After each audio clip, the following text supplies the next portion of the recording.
চিত্রনায়িকা অপু বিশ্বাসের ভক্তদের জন্য এলো দারুণ এক সুখবর।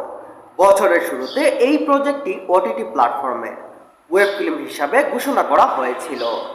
তা আর ছোট্ট পর্দায় আটকে থাকছে না। গল্প আর বাজেটের বিশালতা বিবেচনা করে বড় পর্দায় পূর্ণদৈর্ঘ্য চলচ্চিত্র হিসাবে নির্মাণের হতে যাচ্ছে অপু বিশ্বাসের অভিনীত নতুন সিনেমা শিকার।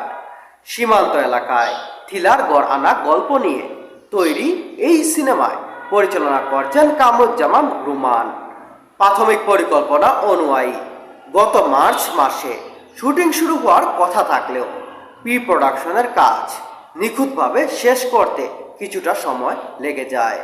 তবে সব প্রস্তুতি শেষে চলতি মাসেই সিনেমাটি ক্যামেরা ওপেন হতে যাচ্ছে বলে জানা গেছে। ওটিটি গল্পটি বড় পর্দায় রূপ প্রয়োজনে প্রতিষ্ঠানটি রেজা ফিল্মসের সঙ্গে আলোচনা করেছে বলে জানা যায়। তারপর তারা সম্মতি জানায়। এরপর সিনেমাটিকে হলের জন্য বড় ক্যানভাসে নির্মাণের চূড়ান্ত সিদ্ধান্ত নেওয়া হয়। আর এই বড় আয়োজনে ছবিটি সিংহভাগ দৃশ্য ধারণ করা হবে নেপালের মনোরম পরিবেশে। আব্দুল্লাহ জাহির বাবুর গল্প ও চিত্রনাট্য নির্মাণ এই শিকার চলচ্চিত্রে অপু বিশ্বাসকে দেখা যাবে বেশ গ্ল্যামার্স ও আকর্ষণীয় একটি চরিত্রে।